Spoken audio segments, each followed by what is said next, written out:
Comienza A las Fuentes de la Fe en Tierra Santa, un programa dirigido por el padre Francesco Voltaggio.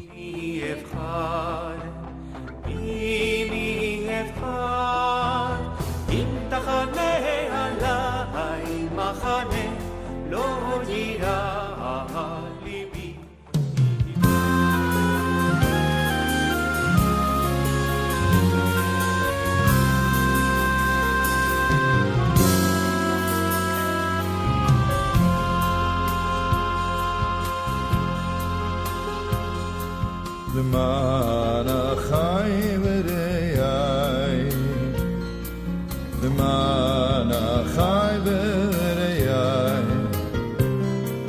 אדברנה, אדברנה, השלום בא.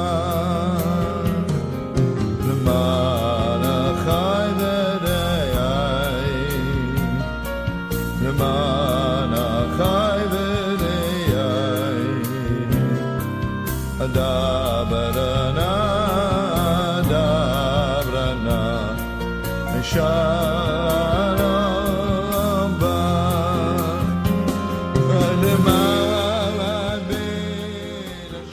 Queridos amigos de Radio María, hola a todos.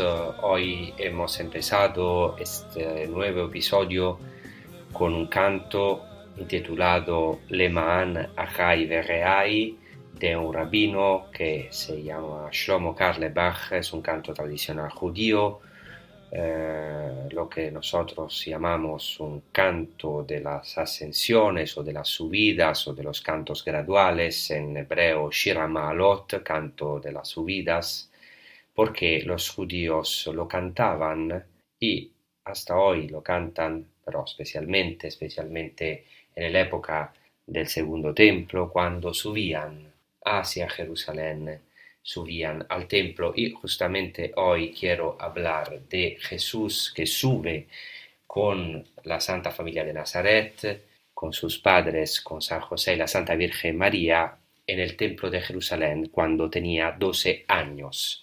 Y varias veces ya hemos hablado en los otros episodios cómo Cristo se encarnó en una familia humana en el seno de la cual creció, como dice el Evangelio de Lucas, capítulo 2, versículo 52, creció en sabiduría, en estatura y en gracia, en la que maduró, en esta familia maduró, se formó para la misión que tenía como hijo del hombre e hijo de Dios para la salvación de todas las generaciones.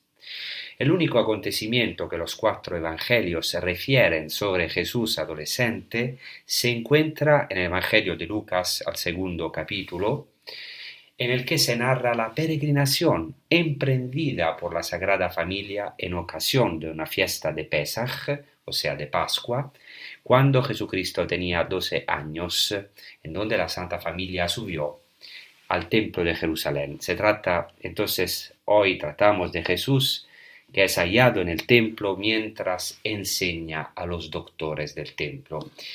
Este acontecimiento ha sido considerado una leyenda por algunos exegetas, como por ejemplo Rudolf Bultmann o Dibelius. Aquí, en este episodio, en cambio, a lo contrario, queremos poner de manifiesto la unidad indisoluble entre historia y querigma y anuncio. Esta unidad es intrínseca a los evangelios. Los evangelios son historia, pero también son querigma, anuncio de la buena nueva, proclamación de salvación. Pues los dos elementos, historia y querigma, nunca están en contraposición, sino que están indisolublemente unidos. El evangelio es tanto más historia cuanto más querigma, ya que el querigma es interpretación de la historia. Y también el Evangelio es tanto más querigma cuanto más historia, porque el querigma no tendría contenido alguno sin los hechos o los acontecimientos, la historia de la salvación.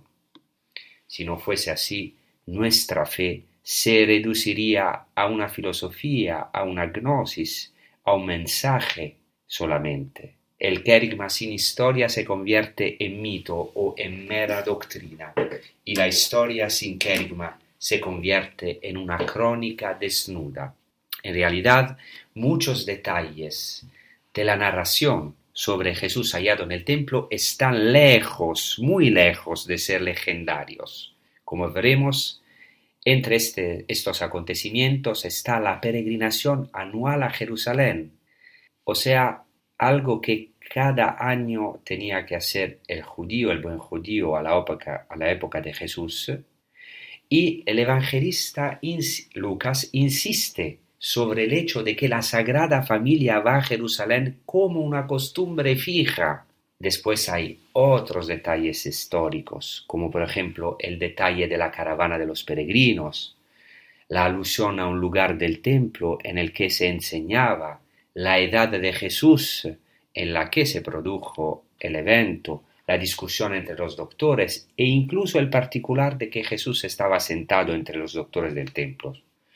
Si cotejamos todo lo dicho con las fuentes antiguas, resulta algo históricamente plausible, y para nosotros es así, para los creyentes, esto realmente ocurrió, porque realmente Dios entró en la historia y actuó en la historia, en toda la vida de Jesús, también en este episodio tan maravilloso de cuando Él es un adolescente. Entonces, en este episodio quiero empezar, y a lo mejor seguiremos también en el próximo episodio, quiero ir a las fuentes de este texto evangélico que narra tal evento de Jesús hallado cuando enseña en el templo de Jerusalén y tenía 12 años. La narración del Evangelio de Lucas empieza con esta frase, Lucas 2, versículos 41 y 42. Sus padres iban todos los años a Jerusalén a la fiesta de la Pascua. Cuando tuvo 12 años, subieron ellos como de costumbre a la fiesta.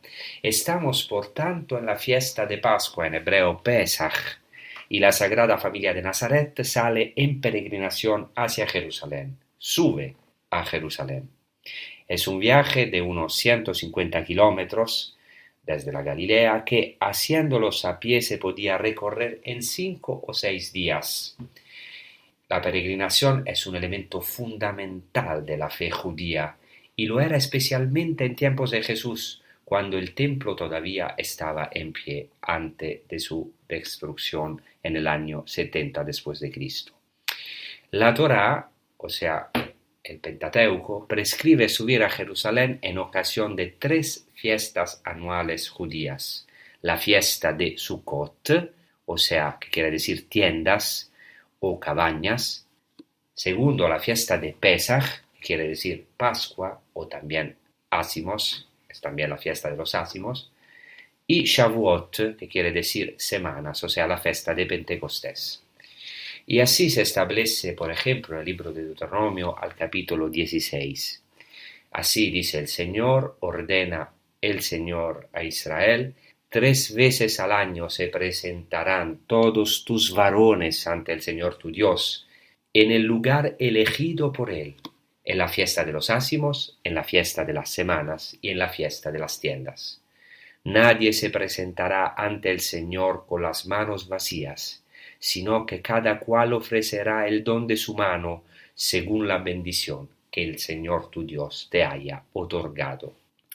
En este texto, la frase «se presentarán todos tus varones ante el Señor tu Dios» es en realidad una interpretación de los escribas que se llaman masoretas, que son los escribas que en el siglo 7 o 8 después de Cristo, séptimo, octavo después de Cristo, pusieron los signos vocálicos al texto hebreo, que originalmente era solo consonántico, o sea, sin vocales. En realidad, literalmente, este texto se puede leer con más coherencia del siguiente modo: todos tus varones verán, en hebreo iré, verán el rostro del Señor.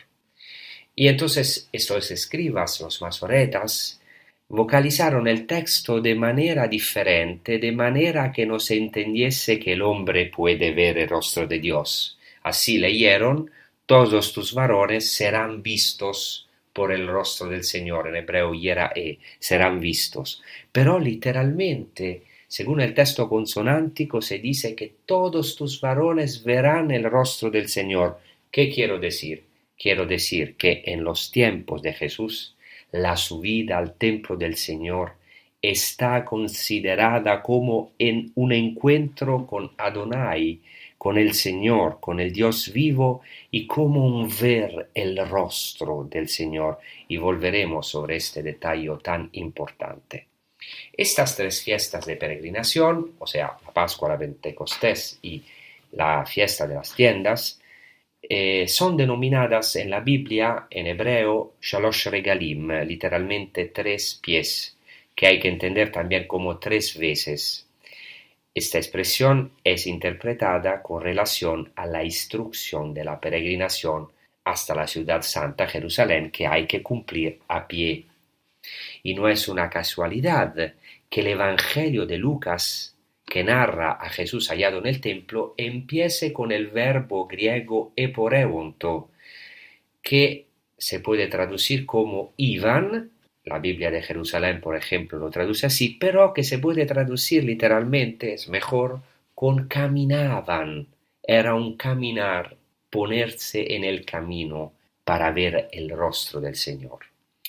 La cuestión de si también las mujeres podían ser admitidas a la peregrinación era discutida entre las escuelas de los 2 rabinos más importantes en tiempos de Jesús, que son Hillel, muerto en el 7 después de Cristo, y Shammai, muerto en el 30 después de Cristo. Aún en el caso de que las mujeres no estuviesen obligadas a hacerlo por la ley, por la Torá, es natural pensar que muchas mujeres subían con sus familias a Jerusalén por la fiesta, y en el Evangelio de Lucas queda atestiguada la presencia de la Santa Virgen María en el viaje a Jerusalén, en la subida a Jerusalén, en ocasión de la fiesta de Pesaj, de Pascua. Por lo que respecta a los niños, en algunos textos se desprende que la obligación de subir a Jerusalén estaba en vigor a partir de los 13 años. Aquí se dice que Jesús tenía 12 años, aunque no faltan testimonios en los que se da preferencia a la edad en que los niños podían caminar solos en la peregrinación, entonces antes de los 13 años. La escuela de estos 2 rabinos famosos de los tiempos de Jesús, de Hillel y de Shammai, discuten sobre la edad en la que un menor debe cumplir la mitzvah, en hebreo se quiere decir el precepto de la peregrinación, porque es un precepto, un mandamiento para los judíos. Según la escuela de Shammai, que es más estricta acerca de la observancia de los preceptos por parte de los niños, cuando el niño pueda sentarse sobre las espaldas del padre, puede ser llevado al templo. En cambio, la escuela de Hillel establece que el niño debe hacer la peregrinación desde el momento en el que puede caminar sin ayuda. Por tanto, históricamente, aquí volvemos a la historia, sabemos que se podía subir en peregrinación a Jerusalén por las fiestas antes de los 13 años. Y en el Evangelio de Lucas, justamente Jesús tiene 12 años y ya puede caminar solo, al menos durante buenos tramos de camino, o quizá a un paso menos rápido, pero él subió de verdad con su padre putativo, San José, y con su madre, la Santa Virgen María. Ahora vamos a escuchar un salmo, uno de los salmos de las subidas o de las ascensiones que los judíos cantaban, que seguramente Jesús con San José, la Virgen María y después los apóstoles cantaba cuando subía a Jerusalén. Es un canto compuesto y cantado por Kiko Argüello con esta melodía tradicional que hemos también escuchado al comienzo de este episodio en hebreo. Gracias. Por el amor de mis amigos, por el amor de mis hermanos, déjame que yo te diga la paz. alegría cuando me dijeron, vamos a la casa del Señor. Ya está pisando nuestros pies sus lugares, Jerusalén. Jerusalén, Jerusalén, de nuevo reedificada. Jerusalén, Jerusalén, Jerusalén, de nuevo reedificada. Jerusalén, Jerusalén, de nuevo reedificada. Jerusalén, Jerusalén, Jerusalén, de nuevo reedificada. Ay, ay, ay, ay, ay, ay, la, la, la, la, la. Ay, la, la, la, la, la. La, la, ay, ay, la, la, la, la, la, la. Ay, la, la, la, la, la. Ay, la, la, la, la, la. Por el amor de mis amigos, por el amor de mis hermanos, déjame que yo te diga la paz contigo. En ella están los tribunales de justicia, en el palacio de David, en el palacio de David. Jerusalén, Jerusalén, de nuevo reedificada. Jerusalén. Entonces, el tercer evangelio, el evangelio de Lucas, relata que San José y la Virgen María iban cada año a Jerusalén a la fiesta de Pesaj, a la fiesta de Pascua. Esto es atestiguado claramente en Lucas 2, versículo 41. Y es necesario sumergirse en el tesoro de esta palabra del Evangelio, intentando comprender en la medida de lo posible qué significaba la peregrinación a Jerusalén para judíos religiosos como San José y María y la Virgen María. Israel es siempre un pueblo peregrino en la tierra, y esto es importantísimo, y la Sagrada Familia está insertada en este pueblo, y con este pueblo, el pueblo judío se hace peregrina hacia el templo y sobre todo hacia Dios. Y es muy interesante que en la tradición judía uno de los conceptos básicos sobre la oración y la liturgia es el de la kavaná. Kavaná en hebreo quiere decir orientación. La orientación espiritual hacia Dios y también la orientación material hacia Jerusalén y hacia el templo. Esta orientación se llama kavaná en hebreo. Por lo que respecta a la orientación espiritual, es tan importante esta kavaná, esta orientación espiritual, que el Talmud afirma que los primeros justos emplearon una hora para orientar sus corazones hacia su Padre en los cielos. Así se dice en un tratado del Talmud que se llama Berajot, las bendiciones. En otro paso talmúdico se insiste sobre lo importante que es dirigir el corazón al Padre que está en los cielos cuando se está en la angustia y también cada día, y se utiliza esta expresión para esta orientación hacia Dios, dirigir el corazón, orientar el corazón al Padre que está en los cielos. Sabemos que esta era una expresión también de Jesús, el Padre que está en los cielos. Por lo que respecta a la orientación material, es fundamental entender que todo judío debía y hasta hoy debe rezar orientado hacia Jerusalén y al templo. Y en otro texto de la tradición oral judía, que se llama la Tosefta, se especifica hasta el modo de orientarse, según donde se encuentra el orante, y así hay que dirigir el corazón en la oración hacia el Santo de los Santos, y ahora voy a mencionar este texto. Se dice así: el ciego y el que no sabe orientarse, según los puntos cardinales, oriente su corazón hacia el lugar. Los que se encuentren fuera de Israel, orienten su corazón en dirección de la tierra de Israel. Los que estén en Jerusalén orienten su corazón hacia el templo.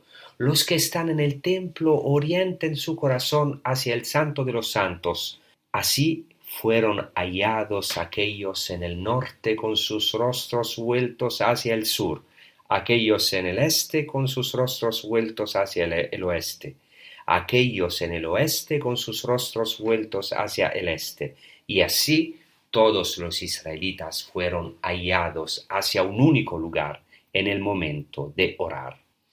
Entonces había que orientarse hacia el templo de Jerusalén, y hasta hoy los judíos en cualquier lugar del mundo tienen que rezar orientados hacia Jerusalén, hacia el templo y hacia el corazón de Jerusalén y del templo, que es el Santo de los Santos, la santa morada de Dios según los judíos. La orientación exterior y material en la oración es por tanto un signo visible de una actitud interior y espiritual muy profunda.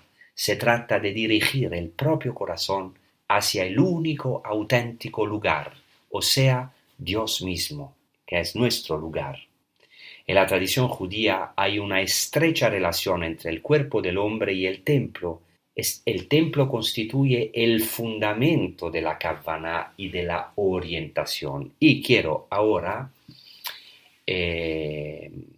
mencionar un texto de un grandísimo filósofo judío que yo quiero mucho, Emmanuel Levinas. Es un texto bastante difícil, pero para mí maravilloso, entonces ahora lo voy a mencionar. Dice así: hay una relación establecida entre el cuerpo humano y el templo de Jerusalén, réplica exacta del templo celestial, orden de la santidad absoluta. En el cuerpo, el corazón es la piedra de la fundación del templo celestial. La recomendación de los doctores talmúdicos, o sea, de los rabinos, de rezar orientando el corazón hacia el Santo de los Santos, no significa solo una simple orientación, sino una identificación o una intención de identificación.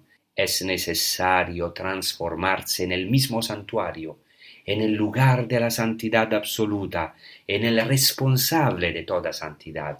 De aquí la asimilación a la Merkavá, o sea, al carro divino, al carro de Dios, la asimilación al carro divino de parte de los hombres que han alcanzado esta identificación, que son los patriarcas, o sea, Abraham, Isaac y Jacob.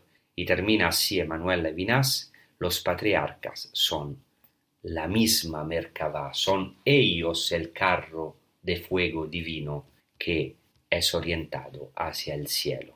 Un texto maravilloso, hay que reflexionar, importante también para nosotros los cristianos, porque Jesucristo siempre fue orientado hacia el verdadero templo, hacia la Jerusalén celestial, y nosotros tenemos que vivir siempre orientados con nuestros corazones hacia Oriente. El verdadero Oriente es Jesús mismo, y nuestro templo vivo está en el cielo.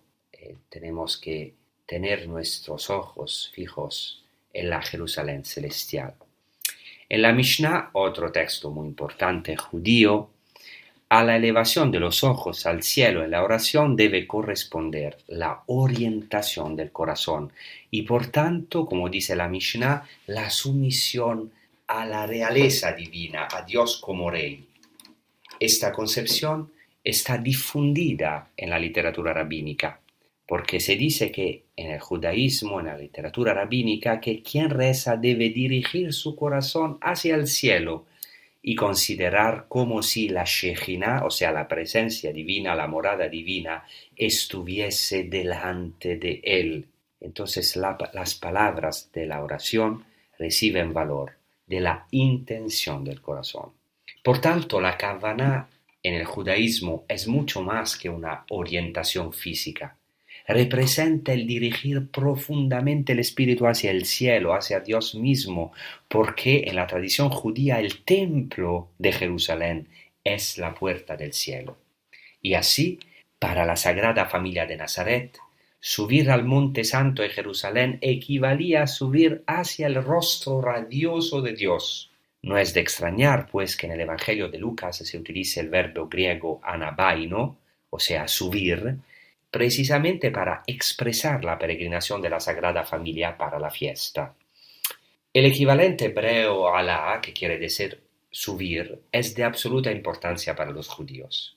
Cuando los judíos hablan de viajar a Israel o a Jerusalén hasta hoy, utilizan precisamente este verbo alá, que significa subir. O sea, para los judíos a Jerusalén, para decir así, se sube siempre, porque en Jerusalén se encuentra el monte elevado por encima de todos los montes, el centro del mundo, y por tanto la ascensión a Jerusalén es la verdadera anábasis en griego, la subida, la ascensión por excelencia. En esta subida a Jerusalén eran de importancia central los llamados salmos de las subidas o de las ascensiones, que son los salmos del 120 al 134, que hablan de Jerusalén y de la peregrinación a Jerusalén. Ya hemos escuchado este canto al comienzo en hebreo y después en español, el Salmo 122, en el cual se canta: «Qué alegría cuando me dijeron, vamos a la casa del Señor. Ya estamos, ya se posan nuestros pies en tus puertas, tus umbrales, Jerusalén».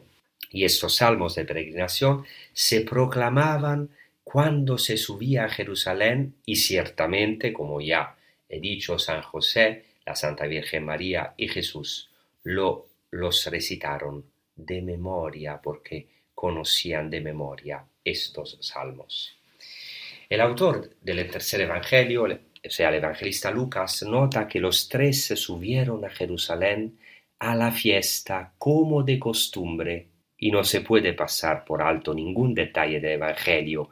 La Sagrada Familia de Nazaret seguía las costumbres y las tradiciones judías. Y en la fiesta de Pascua, como en las otras fiestas, es fundamental transmitir la fe a los hijos. Para dar solo un ejemplo, en la Haggadah de Pascua, en el Seder de Pesach, o sea, en el ritual de Pascua, de la Pascua judía, se relata el diálogo entre el padre de familia y 4 hijos que expresan la universalidad de las actitudes que se pueden tener en la liturgia. Son el sabio, el malvado, el simple y el que no sabe preguntar. Aunque no conozcamos la antigüedad del texto del ritual de la Pascua, pero sí podemos decir con seguridad que en la Pascua la transmisión de la fe a los hijos era una parte esencial de la fiesta. Como Dios mismo prescribe a los israelitas en el libro del Éxodo, capítulo 12, del versículo 24 hasta el 27, que dice así: dice Dios a Israel: guardad este mandato como decreto perpetuo para vosotros y vuestros hijos. También guardaréis este rito cuando entréis en la tierra que os dará el Señor según su promesa, y cuando os pregunten vuestros hijos: ¿qué significa para vosotros este rito? Responderéis: este es el sacrificio de la Pascua del Señor, que pasó de largo por las casas de los israelitas en Egipto, cuando hirió a los egipcios y salvó nuestras casas. Por tanto, la observancia del rito pascual implica por parte de los padres el memorial de las obras de salvación cumplida por el Señor. Y Jesús es objeto de amor y de atención por parte de José y María, que lo llevan a Jerusalén, lo educan, lo forman, para que tenga una santa orientación hacia el templo y el Padre que está en los cielos, su Padre, su Abba, y lo introduce en la fiesta de Pesach, de Pascua, para prepararlo a la Pascua definitiva de su pasión y de su resurrección, en la que se realizará la verdadera liberación. En el misterio pascual, Jesucristo mismo dará un significado nuevo a la Pascua, tomando sobre sí la esclavitud, la angustia de Egipto, el Egipto, que quiere decir el verdadero Egipto para nosotros es el pecado, la muerte, y así resucitó de entre los muertos para darnos la liberación. Y ahora, para rezar, para reflexionar sobre esta maravillosa peregrinación de la Sagrada Familia de Nazaret a Jerusalén junto con Jesús, que es un adolescente, vamos a escuchar un canto poniendo nosotros mismos bajo el manto de María, como también Jesús ha crecido, ha sido formado bajo el manto de su Santa Madre y en la casa y en esta maravillosa transmisión de la fe también de su padre putativo, de San José. Gracias.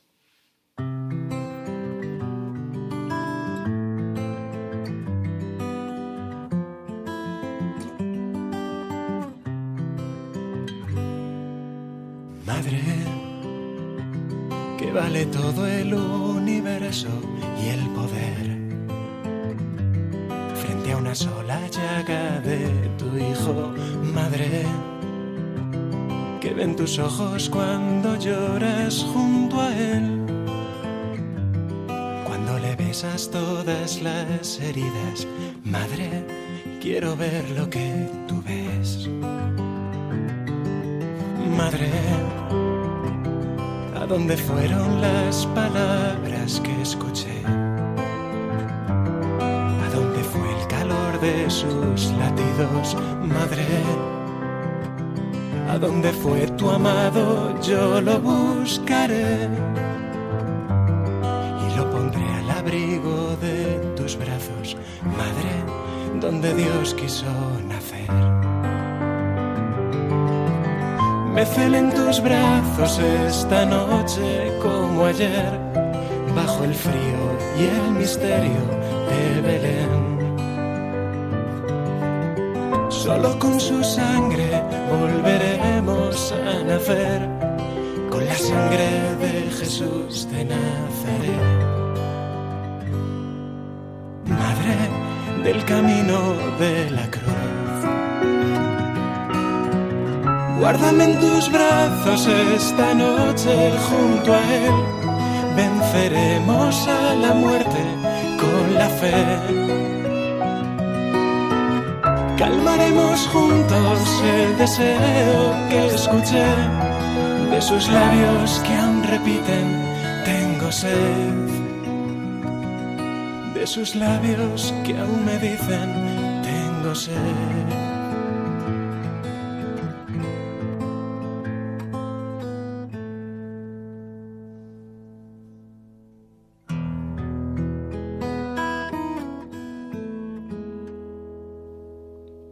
Entonces Jesús sube a Jerusalén con José y María a la edad de 12 años. El número no es una casualidad, como veremos a continuación, este número 12 años.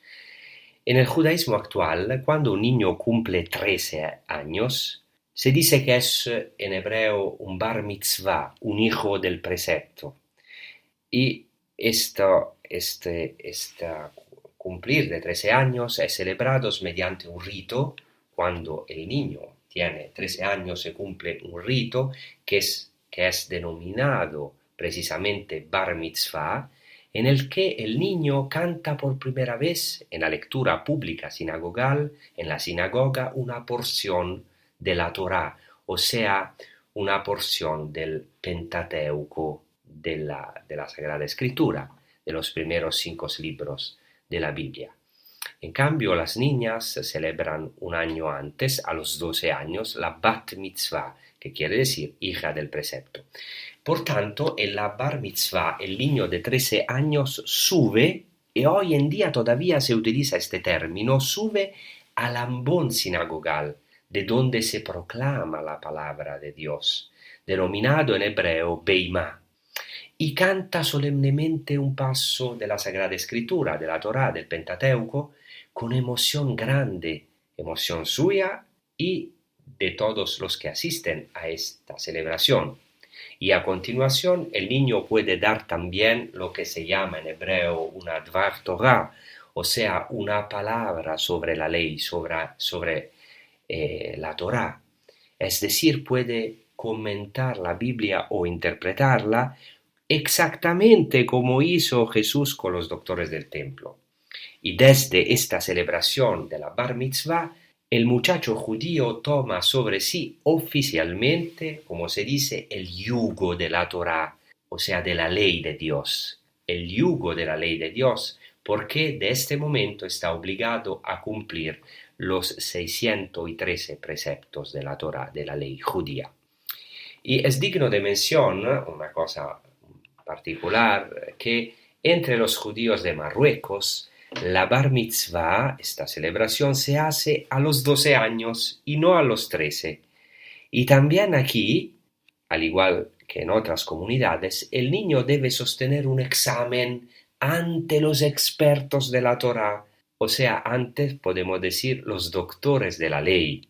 Es algo parecido a lo que es narrado en el Evangelio de Lucas. Jesús se somete a un examen por parte de los doctores de la ley, de los rabinos, a los que incluso interroga y a los que responde brillantemente como un niño prodigio.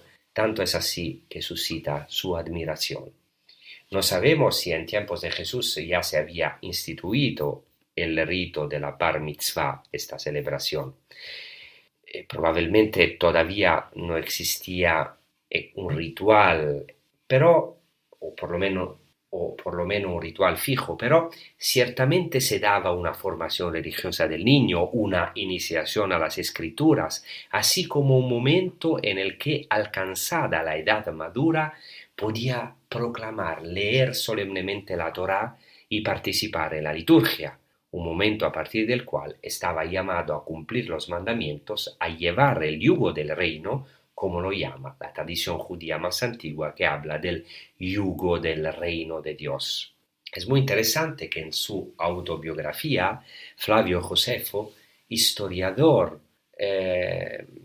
casi contemporáneo de poco posterior a Jesucristo, narra así: cuando todavía yo era niño, él está hablando de sí mismo, cuando todavía era niño, a los 14 años, era alabado por todos por el amor a la escritura.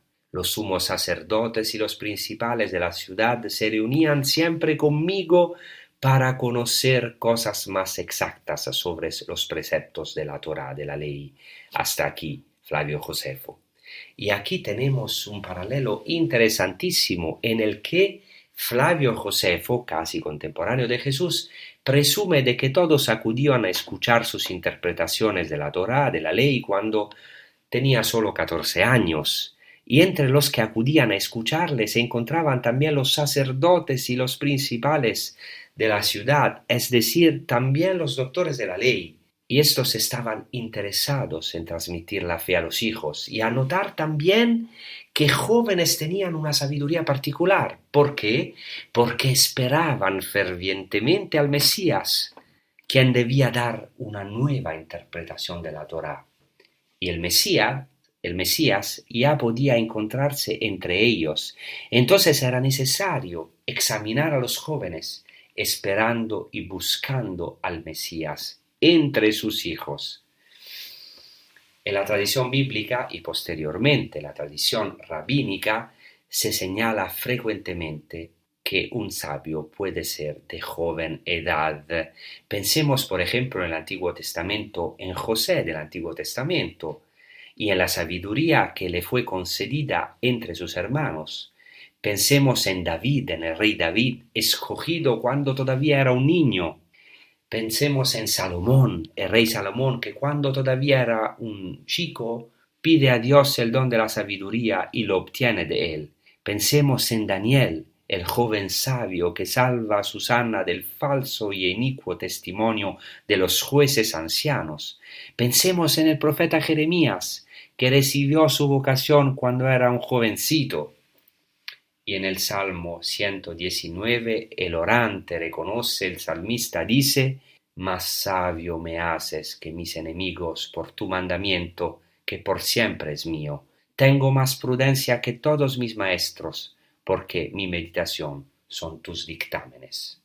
Notemos entre paréntesis que en este último versículo la frase «mi meditación son tus dictámenes» en hebreo suena pikudeja natzarti, o sea, se utiliza el verbo nazar, custodir, que debía resonar con una fuerza particular en los oídos de un nativo de Nazaret, porque nazar, o sea, es la raíz de la palabra del nombre de la ciudad, del pueblo de Nazaret. Por tanto, en la Biblia, a pesar de la gran importancia, claro, que se les atribuye a los ancianos, y Papa Francisco está dando catequesis maravillosas sobre los ancianos, pero ya está ampliamente afirmada la idea de que un joven puede estar lleno de sabiduría, porque la sabiduría viene de Dios, que concede el don de conocer los misterios divinos.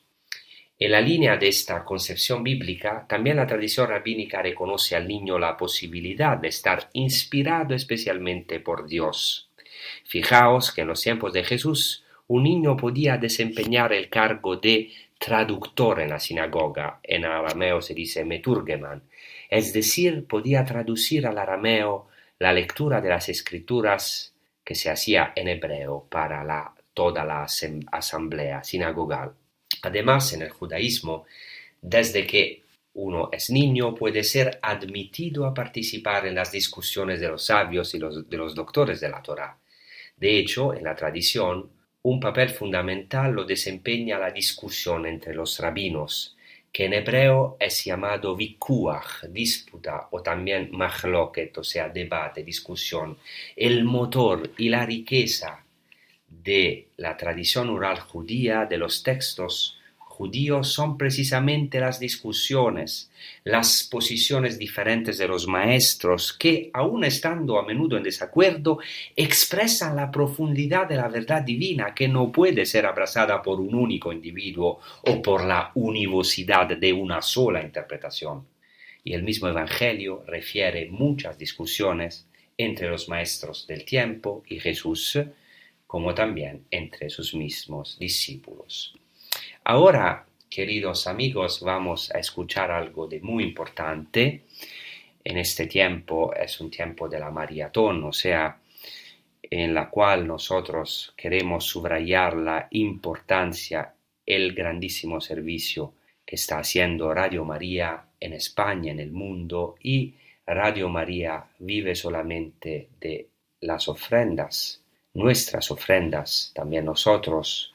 Todos nosotros trabajamos gratuitamente, los que hablamos en Radio María.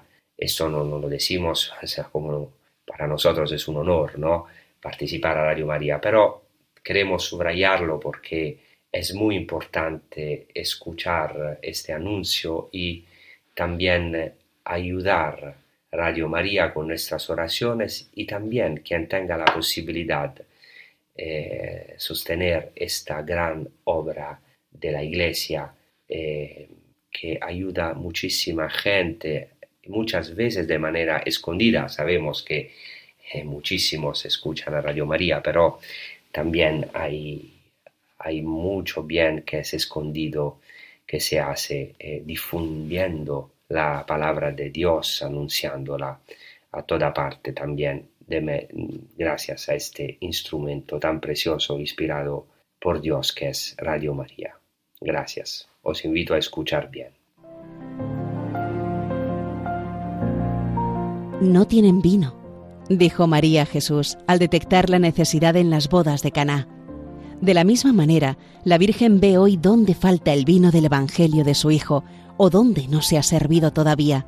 Por ello, en el mes de mayo, Radio María celebra su Mariatón, que es cada año una fiesta de amor en la que Jesús nos pide llenar de agua las tinajas de nuevos proyectos que Él convertirá en vino que a través de las ondas llenará de auténtica alegría los corazones de millones de personas que comprobarán que quien reza no tiene miedo al futuro.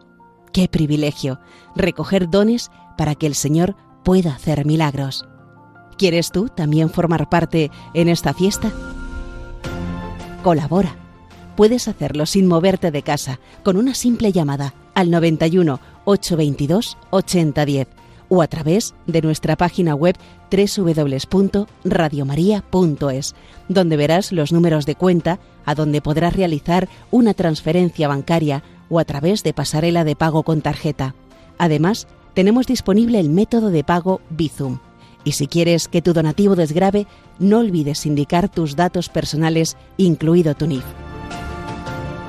Recuerda, quien reza no tiene miedo al futuro. Radio María. En el tratado Pirkei Avot de la Mishnah, o sea, hay un tratado de este texto judío de la tradición oral que es la Mishnah. Este tratado se llama Pirkei Avot. Es citada la sentencia de un maestro, un rabino que se llama Rabbi Yehuda ben Tema, que establece lo que es propio para cada edad del joven judío. Y dice así: 5 años para la Biblia, 10 años para la Mishnah, 13 años para los preceptos, 15 años para el Talmud, 18 años para la boda. Por tanto, en el judaísmo, a los 13 años el niño está obligado a la observancia de los preceptos y ya es considerado un hombre, como ya hemos dicho antes en este mismo episodio.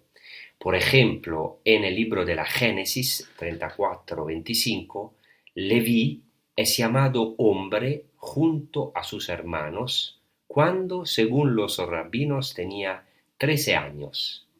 El Midrash, el gran Midrash al libro de la Génesis, comenta así una frase del libro de la Génesis 25-27, donde se dice que crecieron los muchachos, referida a Jacob y Esaú, y la comenta del siguiente modo. Rabbi Levi dijo una parábola. Ellos, o sea, Jacob y Esaú, eran como el mirto y como una zarza, que crecían uno al lado del otro. Cuando crecieron y florecieron, el uno exhalaba perfume, el otro daba espinas. O sea, Jacob exhalaba perfume, Esaú daba espinas. Así, hasta los 13 años, ambos iban y venían de la escuela. Después de los 13 años, Jacob iba a las escuelas del Midrash, o sea, en los lugares donde se estudia la Torá, y Esaú a las escuelas de la idolatría.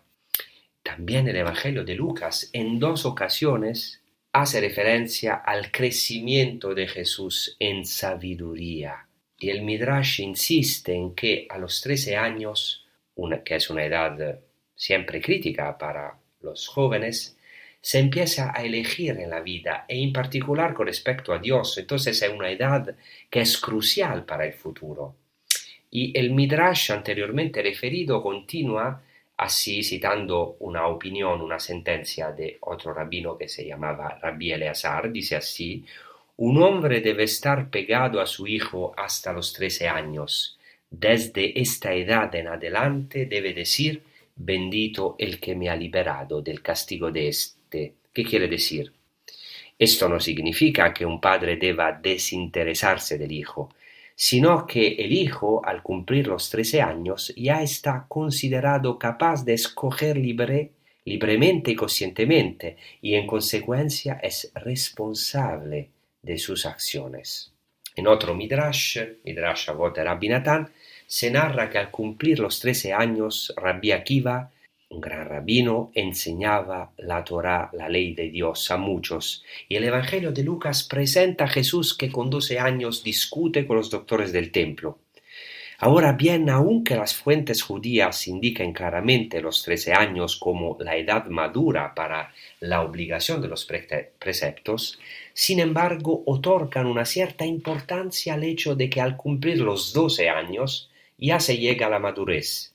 Aunque la Mishnah establezca que un varón está obligado al cumplimiento de un voto solo a partir de los 13 años, especifica también que a partir de los 12 años y un día, los votos deben ser examinados. ¿Qué quiere decir?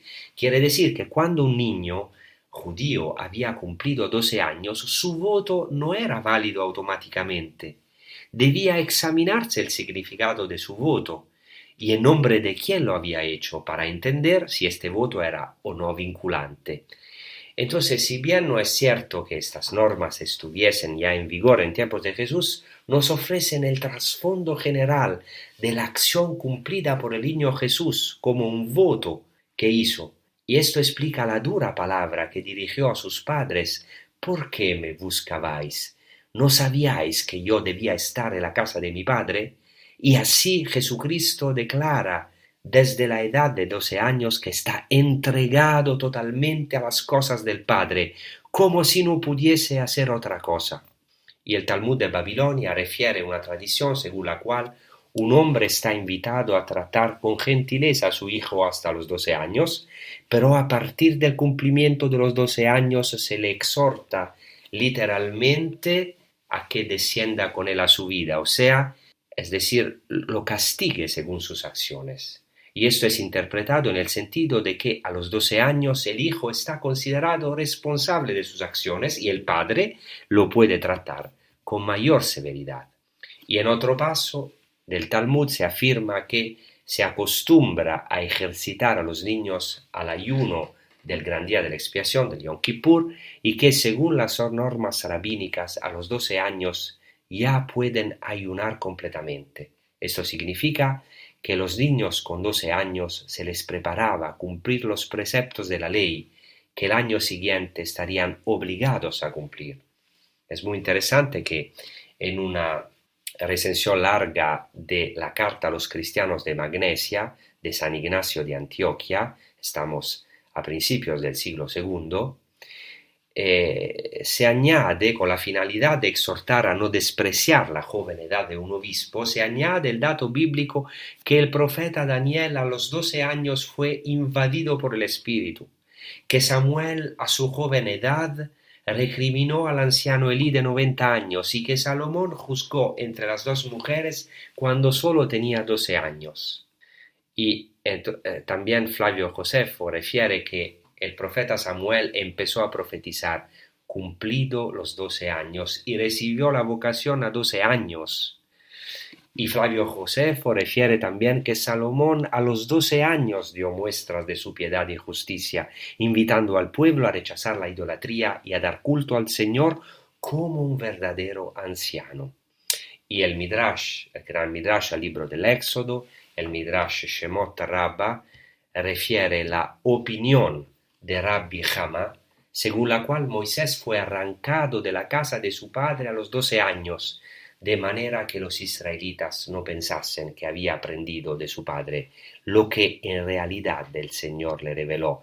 O sea, quiere decir que todos esos personajes empezaron a cumplir su misión a 12 años, y Jesucristo, por eso a 12 años, cumplió este acontecimiento tan importante como toda una profecía de su vida, porque él tenía que cumplir todo el Antiguo Testamento, toda la tradición judía, porque es el Mesías de Israel y de todos los gentiles, nuestro Señor Jesucristo, nuestro Mesías, que nos ha salvado de la muerte y era consagrado totalmente a las cosas de su Padre, y esto lo ha aprendido en su familia, pero también llegó un momento en el cual él ha tenido que ser libre, totalmente libre para hacer la voluntad de Dios, como una profecía que vamos a profundizar en el próximo episodio. En este episodio hemos puesto las bases para entender este acontecimiento tan importante. Jesucristo que entra en el templo, en su morada, en su mismo lugar, y se revela como la sabiduría encarnada, como aquel que verdaderamente es llamado a hacer la voluntad de Dios. Muchas veces para nosotros es difícil cortar con los afectos, con nuestros proyectos y entrar en la voluntad del Padre. Por eso esta palabra es también para nosotros. El Señor Jesús nos quiere dar su Espíritu, para que podamos de verdad ser libres, para subir a Jerusalén a ver el rostro de Dios y ser libres para estar ocupados en las cosas de nuestro Padre que está en el cielo. Entonces orientamos nuestros corazones al Señor, subimos con el Señor a Jerusalén, con la Sagrada Familia de Nazaret, para ver el verdadero rostro de Dios, el rostro radioso de Dios que se ha revelado en nuestro Señor Jesucristo, que nos ha amado, nos ha rescatado de nuestras esclavitudes y nos ha abierto el camino hasta la verdadera subida, nos ha abierto el camino de su vida hasta la verdadera Jerusalén, que es la Jerusalén celestial, el reino de los cielos. Muchas gracias y os deseo una buena prosecución con Radio María. Gracias.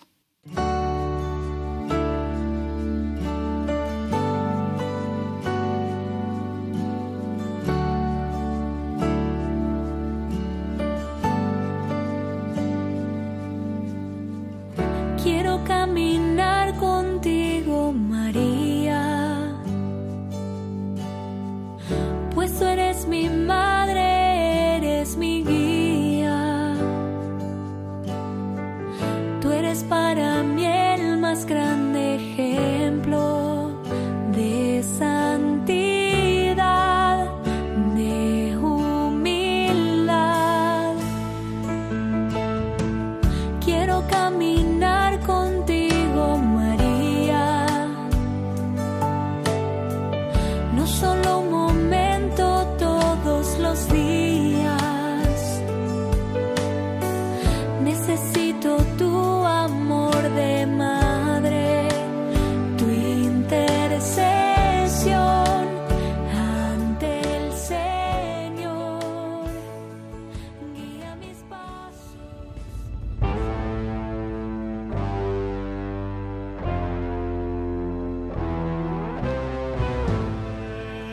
Y así concluye A las fuentes de la fe en Tierra Santa, con el padre Francesco Voltaggio.